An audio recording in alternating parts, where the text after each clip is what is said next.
The Highline Heritage Museum asked local parents to address a letter to their children. The purpose of the letter was to hold the talk about racism.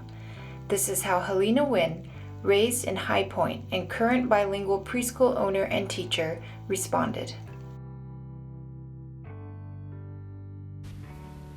My dear Emilia, this letter is intended for you to read in the future, and I hope one day you will be able to recount the history of our family and the many struggles your great-grandfather and grandparents went through to find new hope for our family here in America.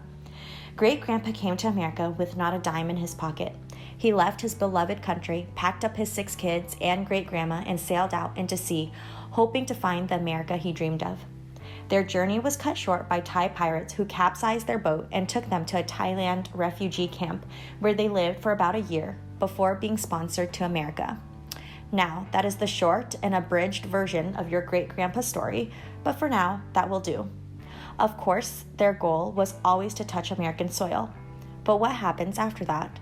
Does everyone just live happily ever after? I wish this were the case. But navigating a foreign land with 0 English skills was just as difficult as you would expect. Looking back on my childhood, I cannot remember a prominent time when your grandparents or great-grandparents ever had a talk about racism. I heard a lot through conversation and knew what prejudice followed us for our skin and hair color, but we never sat down to talk about what we thought, how we felt, or what we can do about the racism directed towards us. That is not to say we did not have these tough conversations as a means to avoid it, but it's a taboo topic that just doesn't get addressed during weeknight family dinners. Growing up, we just caught on to these subjects through stories and that we overhear and experiences that we were put in.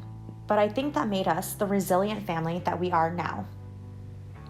I vividly remember instances where your grandfather, who was in the welding trade for decades, about 40 years, was constantly snickered at, sneered, made fun of because of his limited English skills.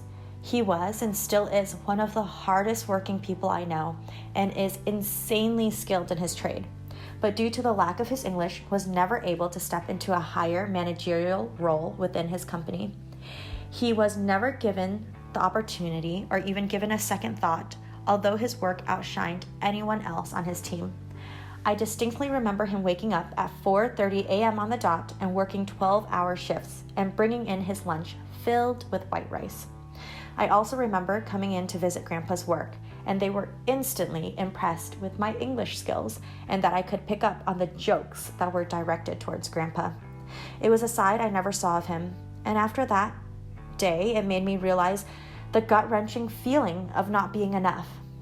Are we lesser because we cannot articulate our L or R sounds? Are we lesser because we have yellow undertones in our skin? Are we lesser because our food smells different?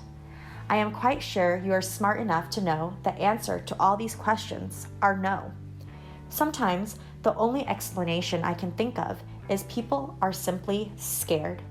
They fear new things and different things, different cultures, different traditions, different places, different people. They use those differences to feel those scared feelings that turn into anger, resentment, and violence. As your mother, I will always pray you will grow up to never see these types of violent attacks, to never feel like you are not enough because of your skin tone. But alas, we do not live in a make-believe world. I know that as your parent, I will have to prepare you for what is out there and for you to really see the beauty in our beautiful country and people. You will also have to see the ugly of it. I hope to raise you to be a strong, smart, and resilient young girl who knows that she is never less, to stand up to others who try to put you down. But most of all, I hope that I will be able to raise a young girl who is kind.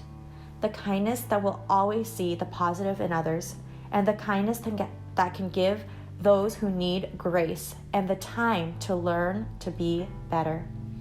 If racism stems from seeing the differences in others, I hope that you can show them that through any difference, kindness does not segregate colors or shapes or smells, but kindness envelops all of it and embraces it.